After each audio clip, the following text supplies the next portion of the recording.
So I'm very excited. So what I'd like to do is to have you turn around and we can have a little conversation. I want to say two things to you. The first thing is very, very simple and straightforward and terribly important. And that is Mozart's character was unlike anybody else's in that he was pathologically optimistic. He refused to accept anything other than joy. Even when terrible things happened to him, he expressed himself in the most positive terms. There are 600 letters of Mozart, and it's almost impossible to find a depressing sentence. Even when he had a catastrophe or he had a concert and nobody showed up, he said it was a triumph. And then he would add, there were only 10 people there, but he could not focus on anything else except joy.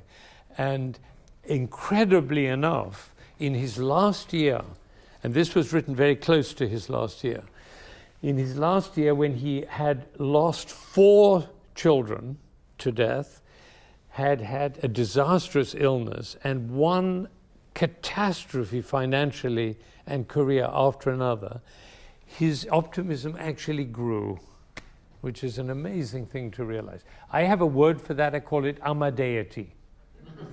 Yeah.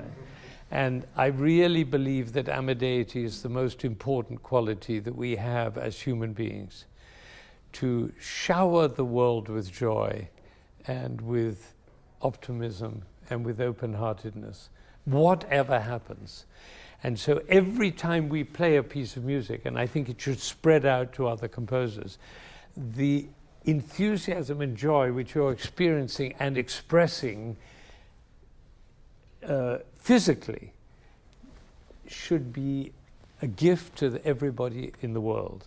And I must say, Shuang, you are a great representative of Amadeity. You look joyful, you play joyful, and your body expresses. The two of you are more in the, I wonder whether I'm going to be successful category. And I wonder whether people will like me, all right?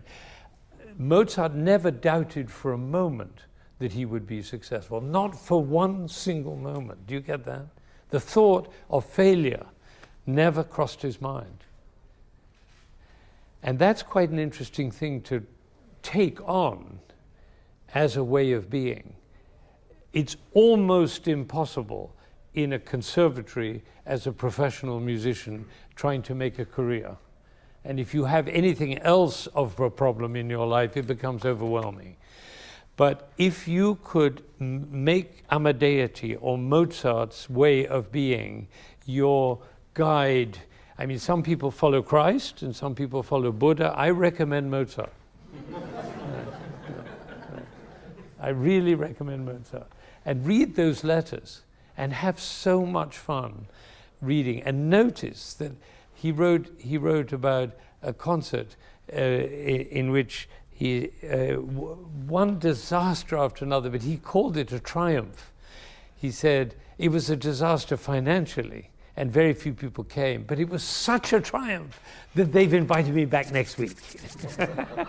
And they will invite you back next week, even if it's a terrible failure. That's the way what life works, all right? So if we can learn nothing else from Mozart, but his way of being in the world under all circumstances. And if you think you have troubles, take a look at Mozart's life. Right? He was dead at 35. Okay, you got that? In utter poverty. And yet, what did he give us? Joy. That's what we know him for. And the gratitude which we should feel to Mozart should be at least as great as the gratitude we feel for Jesus Christ. At least as great. Right.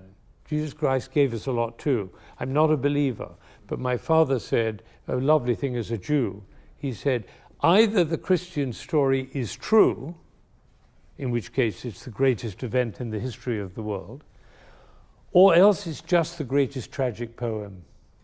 And I love that, because it is a great tragic poem. The idea of somebody giving their life on the cross to save others, I mean, it's a beautiful idea.